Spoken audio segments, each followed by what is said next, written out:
Inspector Lestrade, at once. Your name, sir? Dr. John Watson. He's expecting you, sir? In a way, I believe he is. Well, I'll tell him you're here, sir.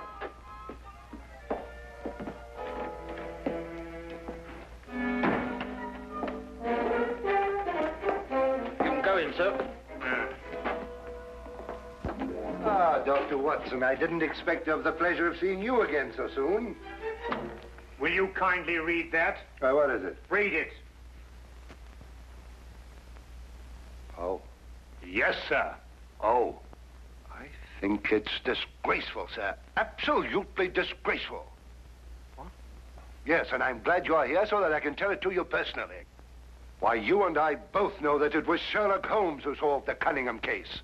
If it wasn't for his brilliance and his persistency, the facts would never have been brought to light. And I think it's scandalous, sir, that the newspapers should have given me all the credit and said so very little about his magnificent achievement. What do you think, Doctor? Well, I absolutely agree with you. I'm glad you're on my side, Doctor. Why, of course. I'm so glad you take it that way. And what does Holmes think? Oh, he doesn't mind. You know, he doesn't care who gets the credit. Oh, dear old Holmes, such a modest fellow. Yes, well, look, you must give him my kind regards. Yes. And tell him that, although I know he doesn't think anything about it, I intend to get the newspapers to get the facts straight. Well, that's very good of you, Inspector. What's Holmes doing these days? Well, the last time I saw him, he was playing about with a lot of ink smudges and talking about the prints that fingers make. No. Good old Holmes, always experimenting. Inspector Lestrade, sir. Yes, what is it? There's been a murder reported at the home of Lord Beryl. What, Lord Beryl of the Foreign Office? That's him, sir. I'll be right with you. Excuse me, Doctor. Yes, of course. Lord Beryl. This is going to be a tricky situation to handle, what with the Foreign Office and who knows what else. Yes. Can I be of any assistance? I don't think so, Doctor. Oh, perhaps as a medical man. Mind you, I don't know what to expect, but I think you could be of invaluable assistance. Say no more. Here's the address, sir. Your carriage is waiting outside. Oh, thank you very much. Perhaps you'd care to acquaint Sherlock Holmes and what has happened. Well, I don't know. I don't know myself what's happened. As you said, the people involved make this case rather delicate. Perhaps a little suggestion now and then might help facilitate matters. One never knows. Yes, you're so right. Take a message to Mr. Sherlock Holmes of 221 Baker Street. 221B. Yes, of course, 221B Baker Street. Tell him what has happened and drive him to Lord Beryl's residence. Yes, sir. And tell him Dr. John Watson is already there. The flat's the first floor up. Yes, sir. Very good, sir.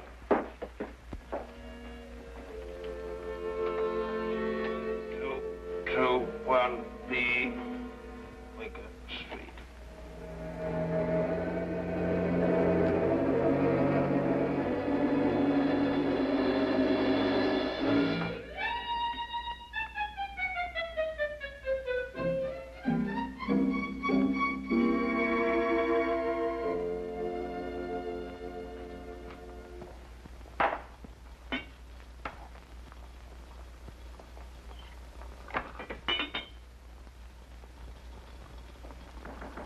Come in.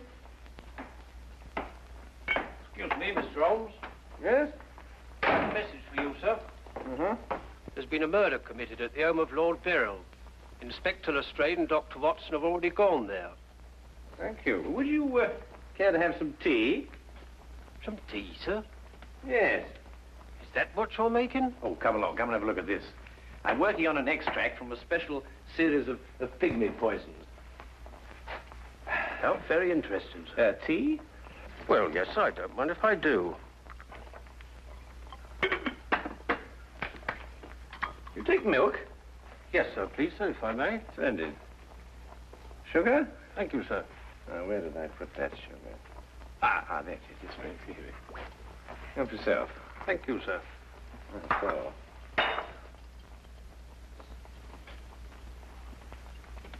What's this you're doing here, sir? Well, I believe that certain poisons, if taken in the correct doses, can actually have beneficial rather than fatal effects. Now, that's very interesting, sir. Yes, it is, isn't it? And what's all this over here, sir? Oh, that? Oh, those are some tropical leaves. They were sent to me by a friend of mine who hunts in that part of the country. The essence, you see, passes through this tube, down here and across the table, and is condensed in that retort there. And what's that stuff in the bottom there? That's lime. That acts as a catalytic agent to combine the essence of the leaves with a dark, tar-like substance, which you can see at the bottom.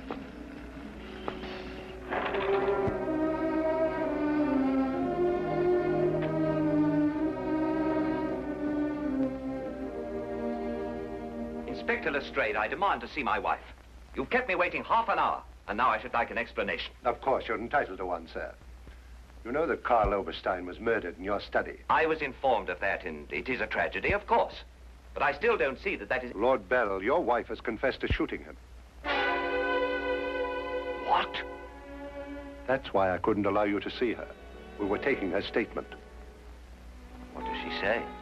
Apart from the actual confession of murder, she refuses to say anything. You may go in now if you wish, Lord Beryl.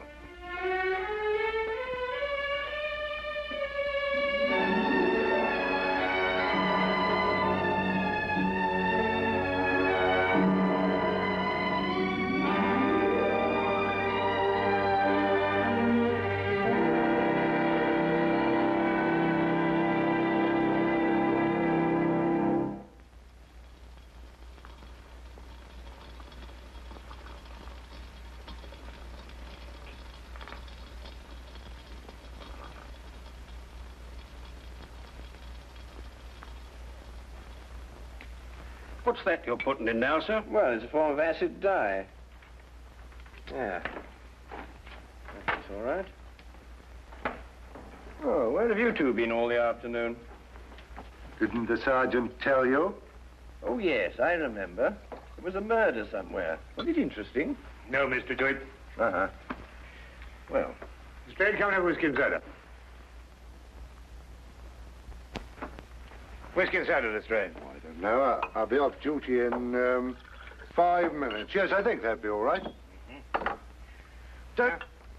Neat for me. Well, sit down if you can find yourself a place. Thank you. yes, well, I think we can leave that to boil for a little while now. Now, gentlemen, what's the problem? Who was murdered? A man named Karl Oberstein. Oberstein. Oberstein. Oh, yes, I remember. An Austrian chap. He was originally, but of course, for a number of years, he's been a freelance agent. Mm-hmm. Buying and selling anything he can get his hands on, eh? But his hands in a bit too much this time. Lady Beryl shot him. Holt Smith, 38. Oh, really? It was a nasty bit there. I examined the body before it was removed. Entire back of the head gone. Instantaneous death, of course. Did you find the bullet? No, the police surgeon will do that. It hadn't come out. Yes, and that shot in the back of the head removes any possible chance Lady Beryl may have had of claiming self-defense. You're off duty now, aren't you, Wilkins? Yes, sir. You may go home. Thank you, sir. It's been a pleasure working for you this afternoon, Mr. Holmes. Like to know how it all turns out. I'll let you know. Thank you, sir. Good afternoon, sir. I feel sorry for Lord Beryl. There'll be quite a scandal when this appears in the papers. Yes, it certainly will be. I wonder why Lady Beryl lied to you. What nationality was Lady Beryl originally? Well, she was born in Austria, although she was brought up in America. She's been here in England for the past 5 years, since her marriage, you know. It's a shame a woman like her has to remain in prison. Still, she might decide to tell you...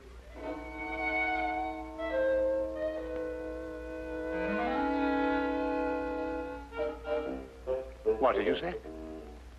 I beg your pardon? What did you say just now? I didn't say anything. Oh, yes, you did. You said, I wonder why Lady Beryl lied to you.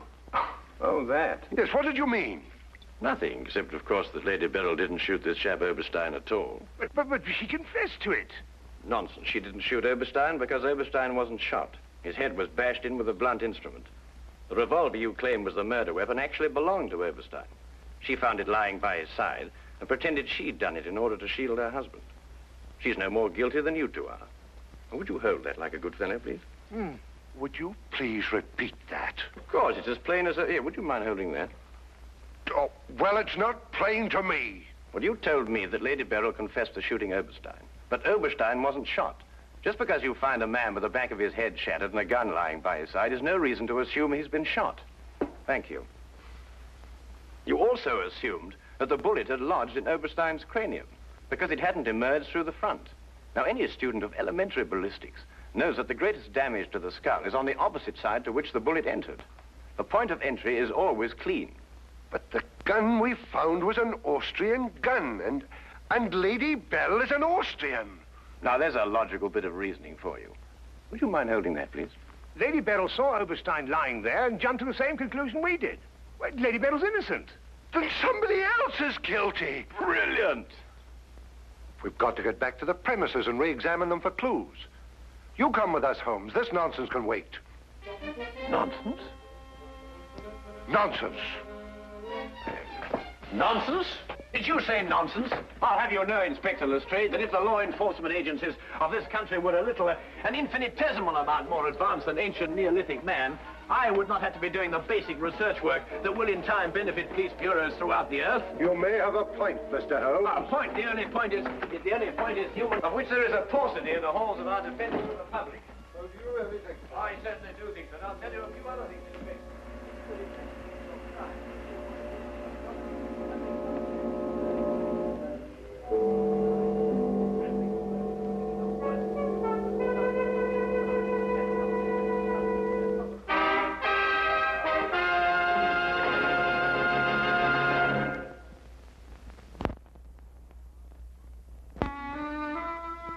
And now we return to the case of Lady Beryl. Yes, is to be dependent 90% on a good memory. Details, Lestrade, those are the things. She's in here, and normally I'd detain her for confessing to a crime she didn't commit, but, well, what with the Foreign Office and all that, I don't believe I will. No, Lestrade, you don't want to hold her. Much easier to solve the crime if she's out. Exactly. Inspector Lestrade.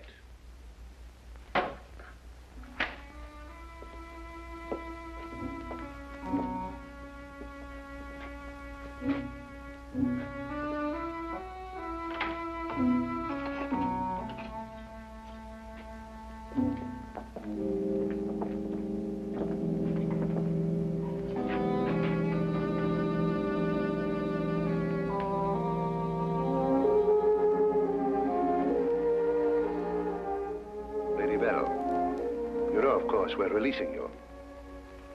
So I understand. Do you know why? No. We've been able to prove that you didn't commit this murder you confessed to. I see.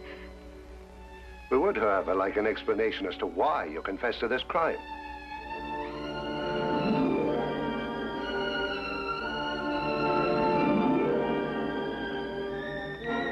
I prefer not to explain my actions, Inspector.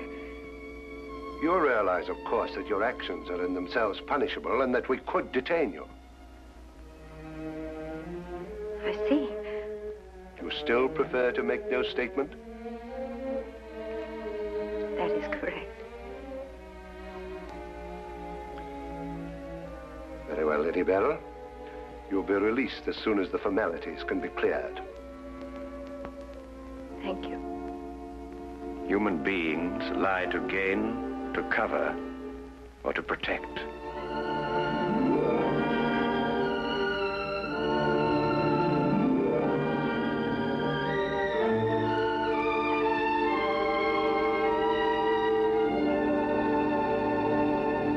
I don't know how to thank you, Mr. Holmes.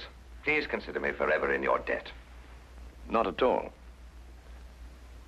You're in the Foreign Office, aren't you, Lord Beryl? I am. Had you ever met Herr Oberstein before? I had. Exactly when? Last week. For the first time? And the last time. I see. I believe it was his habit to offer large sums of money to men in key positions for the information they may have had in their possession. I believe that was his habit, Mr. Holmes. Thank you. Oh, Lord Beryl, while your wife is on her way here, I wonder if I might look at the premises of the crime. Well, of course, of course. It happened in the study. With your permission. My house is yours, sir. Thank you.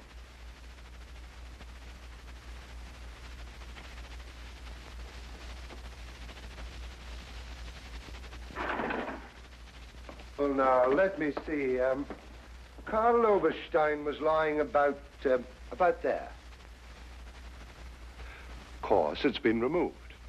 Yes, yes, of course. I see you've cleaned everything up with your usual remarkable efficiency, Lestrade.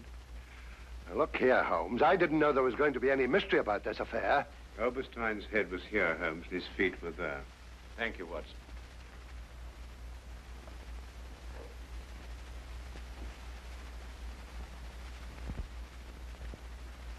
Where was the gun lying? To the left of the body. Nearer the head or the feet? Nearer the head. Was Oberstein face up or down? Face up. I had to turn him over to examine him. Has there been any effort made to gain forceful entry into the house? Well, none was reported. What? Lord Beryl, do you use glasses when you read? Yes, I do. These? Are they your only pair? Yes. Who first discovered the body? I believe my secretary. Is he here? Yes. I'll call him. Thank you.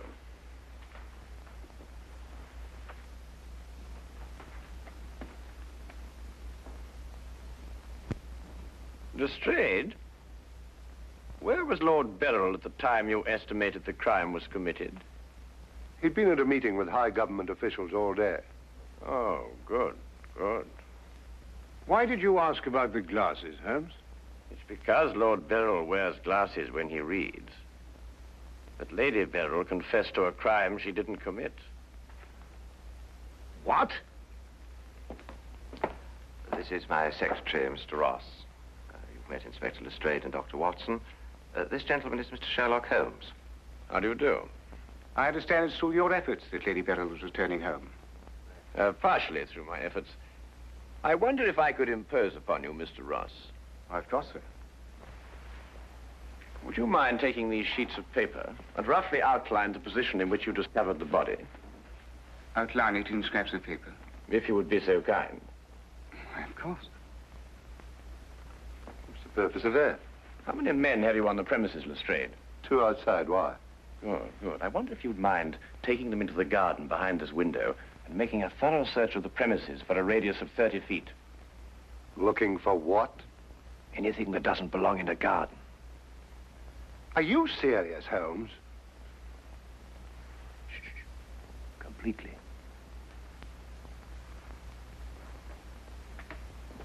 Let's got him out of our way.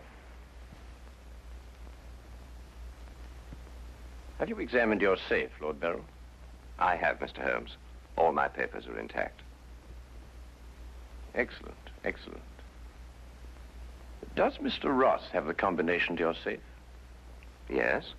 There's been no question of robbery. Of course not, Ross. One must ask these questions in an investigation.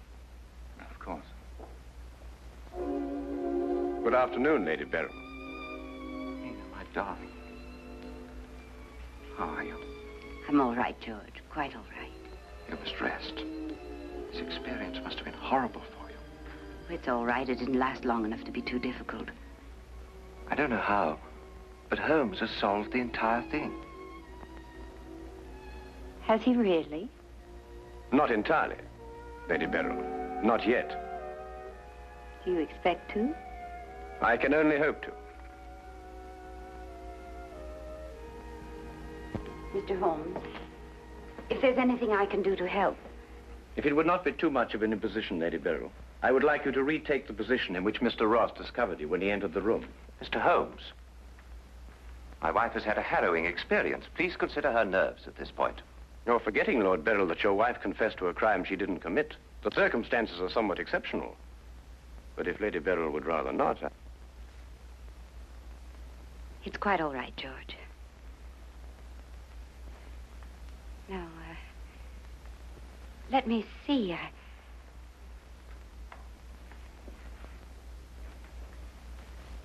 I was standing here. Exactly there? I believe so. Mr. Ross, are you quite certain that that is the position in which Lady Beryl was standing? Well, if you'll pardon my saying so, Lady Beryl, just for the sake of accuracy, you understand, I believe you were standing just a bit further to your left. A little to your left, Lady Beryl. Like that? Yes, I'd say right there. Good. Now, Lady Beryl had a revolver in her hand. Mr. Holmes. That is correct. In which hand? My right hand. Mr. Ross? That's right. Lady Beryl's right hand. Lord Beryl, do you happen to have a revolver in the house? Yes, I have. May I have it? I'm not going to ask my wife to... Yes, I am. If your wife has no objection. Of course she has objections. I have no objections, Mr. Holmes.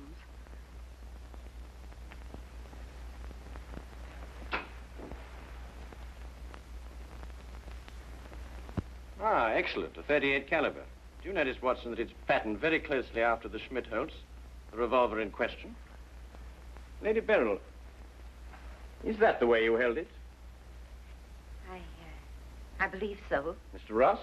Yes, it was like that. Mr. Ross, I'd like you to think very hard. A great deal depends on what you're going to say now. As far as you can remember, that was the position of Herr Oberstein's body? Yes. And where in relation to Herr Oberstein's body and Lady Beryl were the broken eyeglasses? Over there. There? Yes.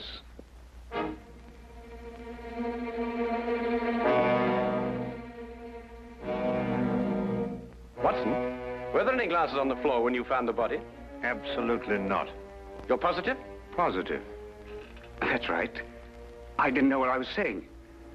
There were no glasses on the floor at all. There weren't any glasses on the floor when you found Lady Beryl bending over the body. But there were when you sent Herr Oberstein crashing to the ground.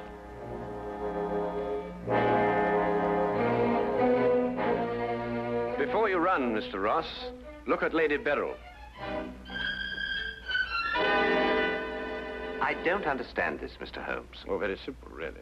Herr Oberstein approached you with an offer to buy Foreign Office secrets. You threw him out. Then Ross contacted him, prepared to sell him the secrets. Well, there's nothing missing from the safe. Of course not. If you sold anything, you'd have been found out. Herr Oberstein came here expecting to buy. You opened the safe, showed him the papers he wanted. He put his glasses on to examine them. And then when he paid you, you smashed his skull in. He fell, breaking his glasses. His revolver dropped from his pocket. Then you replaced the papers, pocketed the money, and left. It's a lie. Why, you filthy... The unfortunate point occurred when Lady Beryl discovered the body. You read the evidence incorrectly. I thought the gun was my husband's. Similar, but not the same. And the glasses. A very common variety of frame. You gathered up the pieces, except a few fragments, and threw the frames away. Yes. Then you lied to protect your husband. Yes. Nina.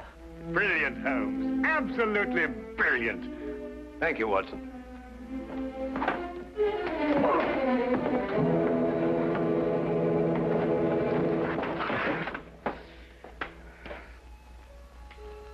My humble and very grateful thanks, Mr. Holmes. It's been a pleasure to help so brave and noble a woman. I'm still not quite certain what's happened, but I know we shall both be forever indebted to you.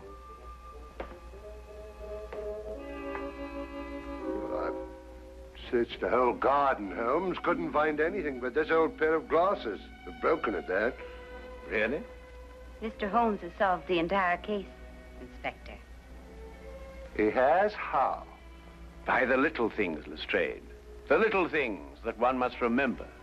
The little things that make the difference between success and disaster. One must never forget that the difference between... Good heavens. What? What is it, Holmes? I left the gas on under the experiment. All Baker Street will be blown up. Holmes, I turned it off. No. Stay. Hold that.